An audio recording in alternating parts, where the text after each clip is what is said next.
Hey, I'm Alex Rockwell. Here's a question.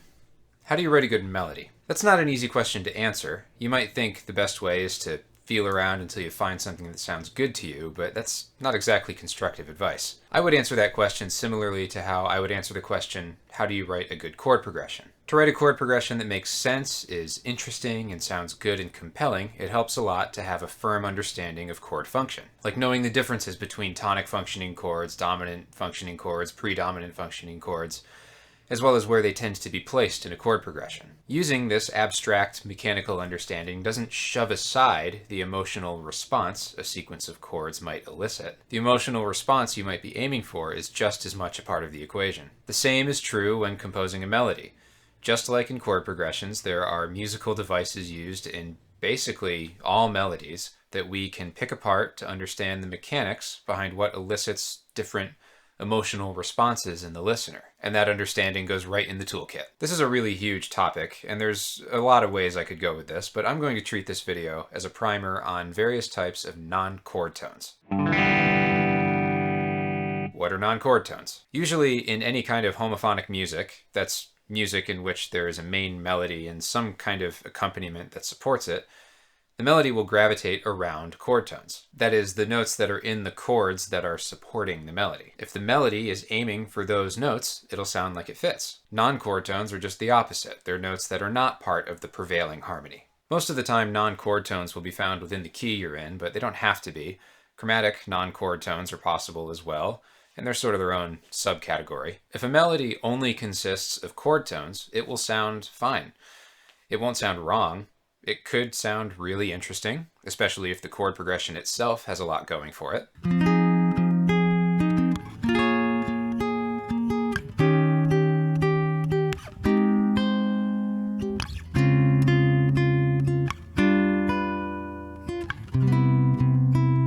Or it could sound kind of static.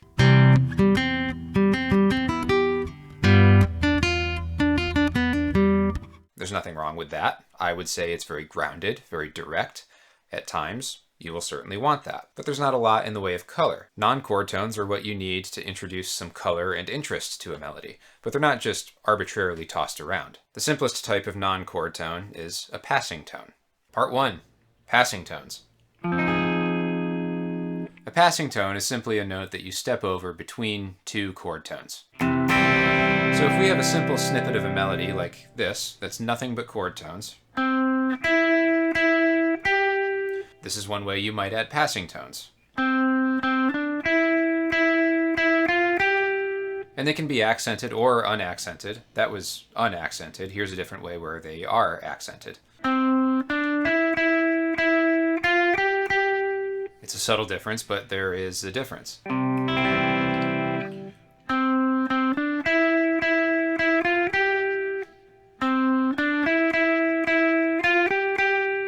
Usually passing tones happen in a stepwise scalar motion.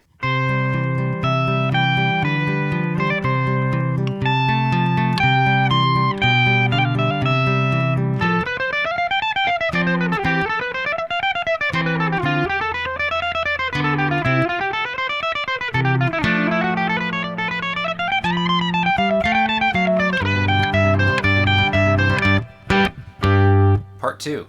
Neighboring tones. Another common type of non-chord tone is a neighboring tone, or neighbor tone, or sometimes called an auxiliary tone. If you remember an old video of mine on melodic enclosure, that whole technique involves neighboring tones. A neighboring tone happens between a chord tone and its repetition. So if we take a simple C major arpeggio like this, and then add an upper neighbor to each note, you get something like this.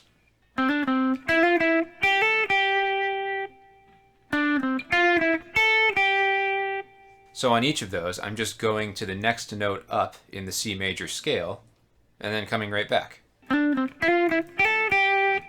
That's usually how you would want to approach upper neighbor tones, just doing it according to the key or scale that you're working within. You can also have lower neighbors. That would sound like this.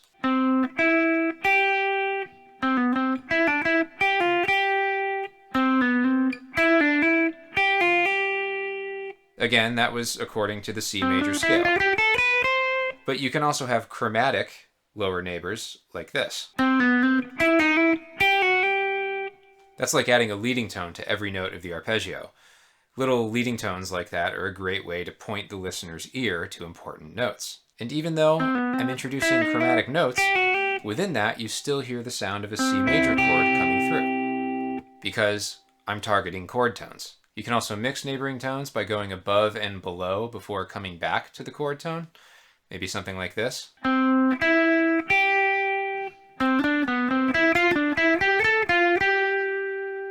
And they don't have to be unaccented either. I think it's very moving when you place a neighboring tone on a beat and resolve it on the off beat.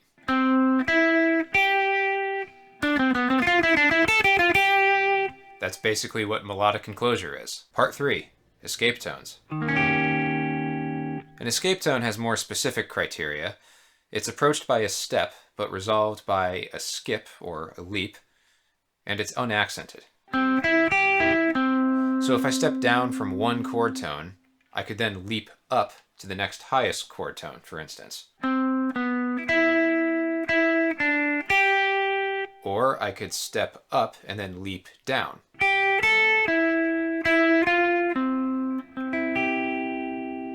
In both of those, I was leaping in the opposite direction of the initial step, which is part of the definition of an escape tone. But you could also leap in the same direction, like this.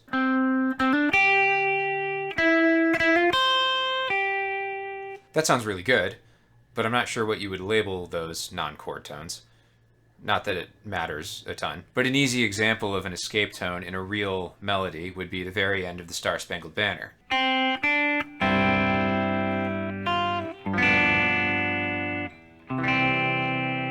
It's that F right there.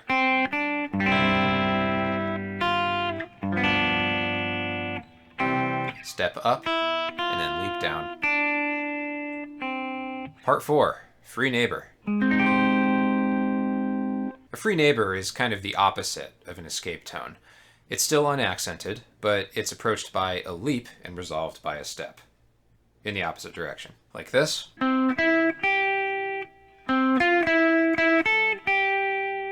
Or like this, if you leap down first.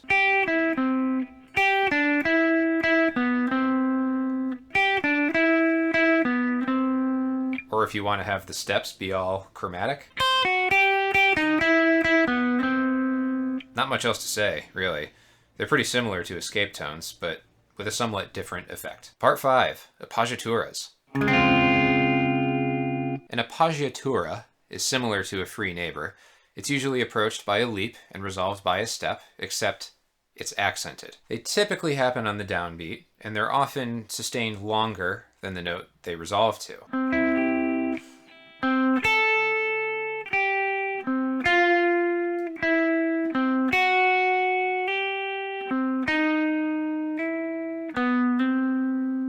Appoggiaturas are also called leaning notes because they have such a strong pull to a nearby chord tone. They don't have to be approached by a leap either. They could just appear as a passing tone. A good example would be the melody to All of Me.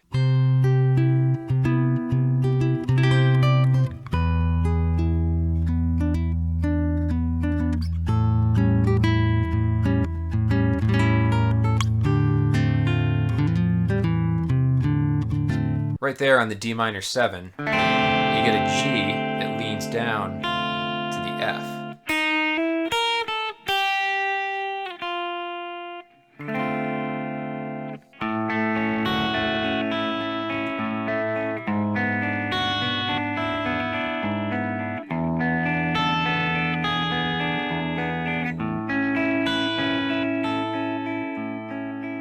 Appoggiaturas are everywhere.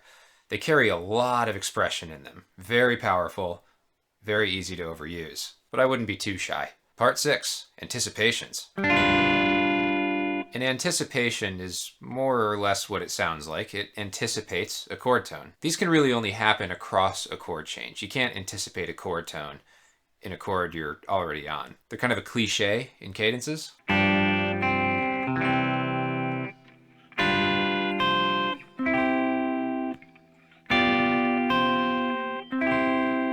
That's a G7 resolving to a C major. So you can hear the melody note comes from D down to C before the rest of the chord changes.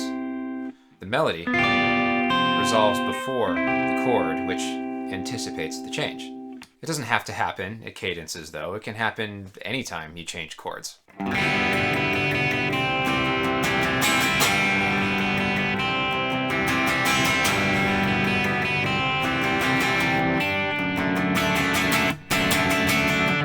Part 7. Suspensions. Do you know what sus chords are? Like sus2, sus4? Sus is short for suspension. A suspension is sort of like the opposite of an anticipation. Basically, it's when a chord tone is retained across a change and then resolves to a chord tone by a step after the change. You hear this all the time in rock songs. Just a G chord, go to a D chord. But when I go to the D, the G gets retained from the previous chord and then subsequently resolves down to F sharp.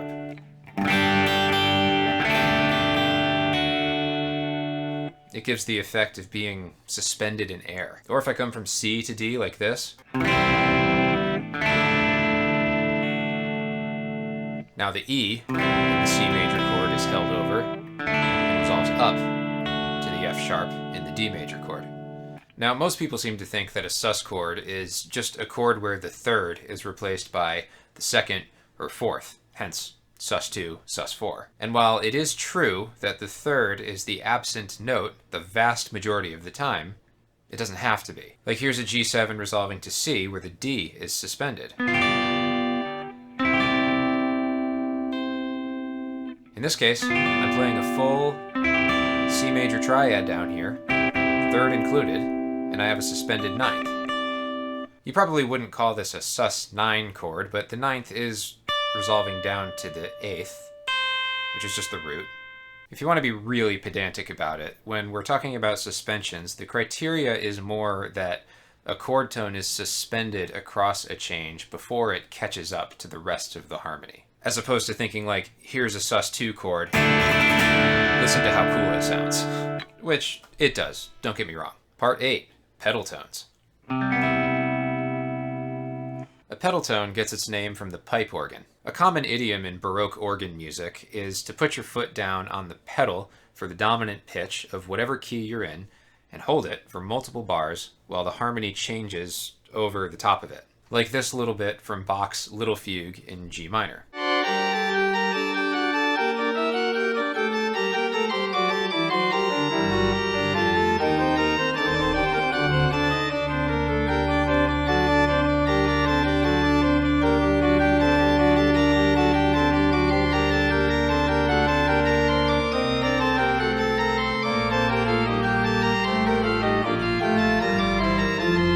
Like in this.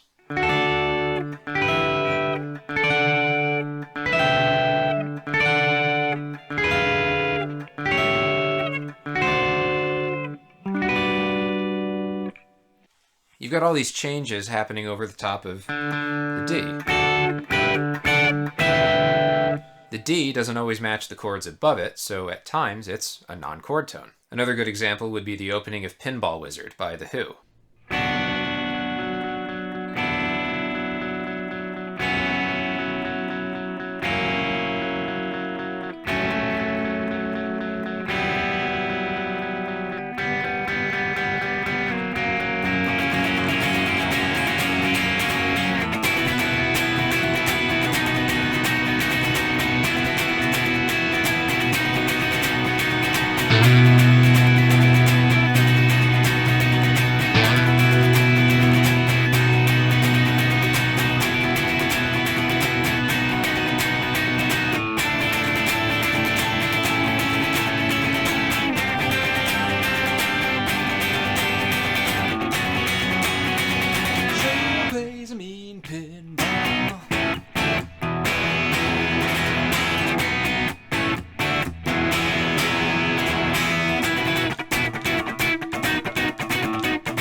Pedal tones are really not hard to utilize within chord progressions.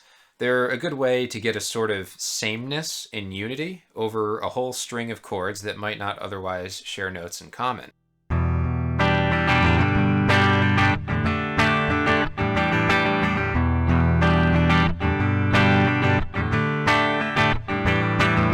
A nice way to use them in melodies is to treat them as a sort of foundation that other melodic fragments move over the top of.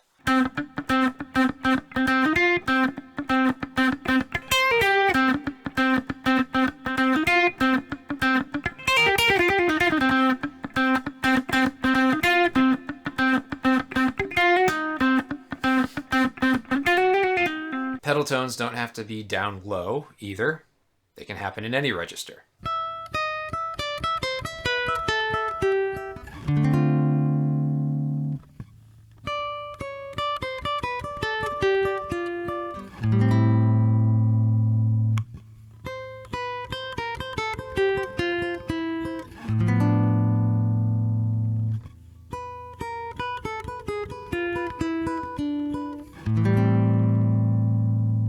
All right, that's all of them. You might think, wow, that's all really technical. How do you not get completely uninspired thinking about all that stuff? How can you write a beautiful melody if you're so busy thinking about the rules of appoggiaturas and escape tones and suspensions, blah, blah, blah? Thinking about those things when writing a melody is not the point.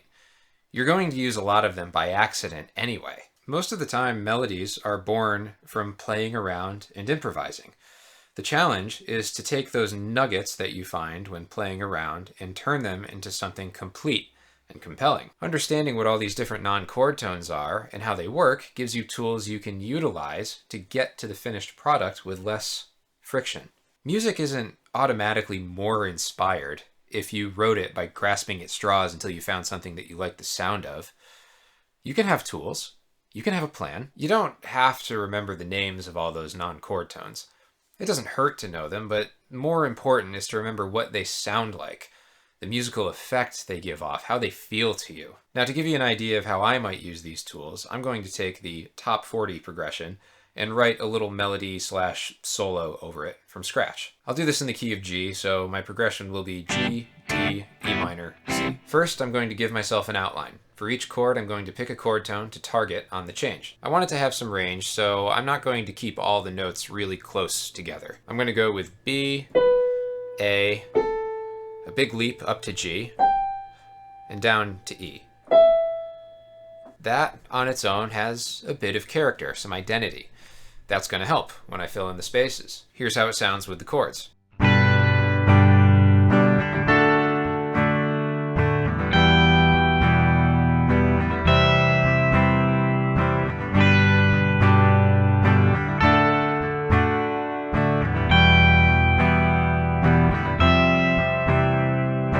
Now, here's a couple passes using a variety of these non-chord tones to fill the space.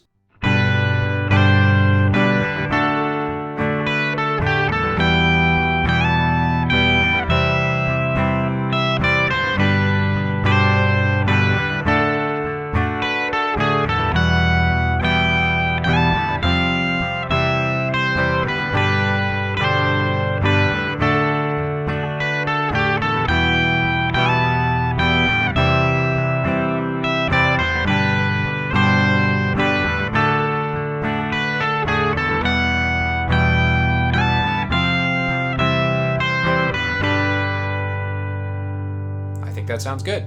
Not overly complicated. It has a clear direction. It still has the same basic character, but now it has some more motion and color. I was thinking about using a little variety just for the sake of demonstration, but I also tried to use some of those non-chord tones in a thematic way as well. Like you might have noticed I put an upper neighbor on the first and third of my shell chord tones. Doing that sort of thing gives you a recurring theme to work with. Recurring themes are good. Anyway, I hope you liked this video. It was jam-packed with information. If you're ever interested in private Zoom lessons with yours truly, don't hesitate to reach out.